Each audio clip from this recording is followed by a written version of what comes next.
حضور کے مرید بن کے آئے۔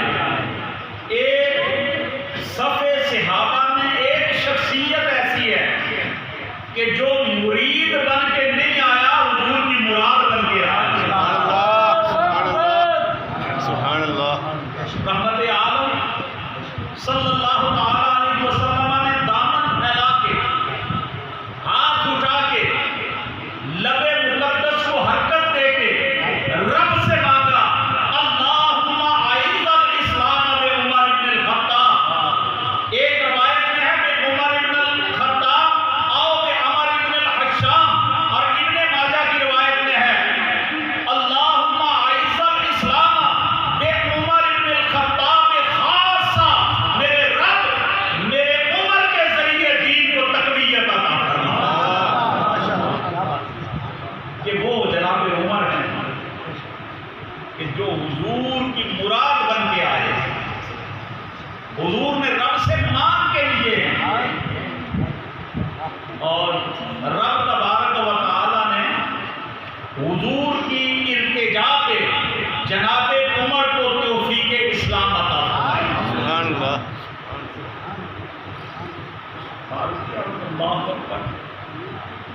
آپ سابقین اولین ہیں، آپ وہ عظیم المرتبہ صحابی ہیں کہ جب آپ نے اسلام قبول کیا، پورا واقعہ سنانا مقصود نہیں، صرف اتنی بات سناتا ہوں کہ جب آپ نے اسلام قبول کیا، اسلام قبول کرنے سے پہلے شدت کے مخالف تھے، اسلام کے نبی رحمت کے شدت کے مخالف تھے، مگر جب اسلام قبول کیا تو آپ کے اسلام میں آنے کی وجہ سے رحمت عالم کے استفسار پہ جب آپ نے اپنے اسلام لانے کی آرزو کو ظاہر کیا تو صحابہ کرام خوشی سے مچل گئے، اور مچل کے نعرہ تکبیر بلند کیا، جو مکے کی پہاڑیاں جس نعرے کی وجہ سے گونج اٹھی۔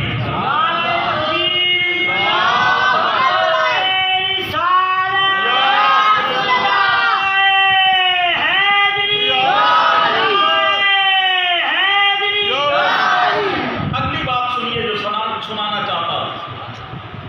مدینے مکے کے اندر حضور کے صحابہ خوش ہوئے۔ ابھی اصحاب رسول اللہ کی تعداد کوئی زیادہ نہیں تھی، 39 افراد اسلام قبول کر چکے تھے، خواتین، بچے اور مرد، تعداد 39 ہے۔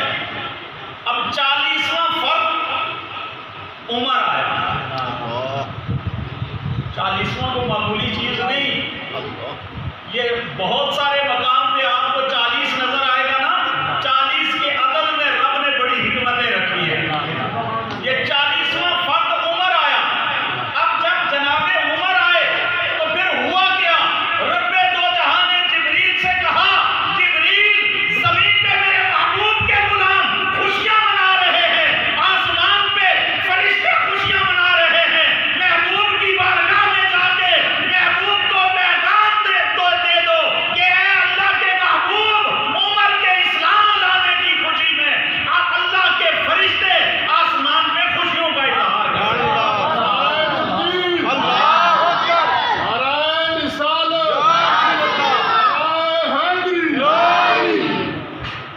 آسمان کے فرشتے بھی خوشیوں کا اظہار کر رہے ہیں، کس پہ؟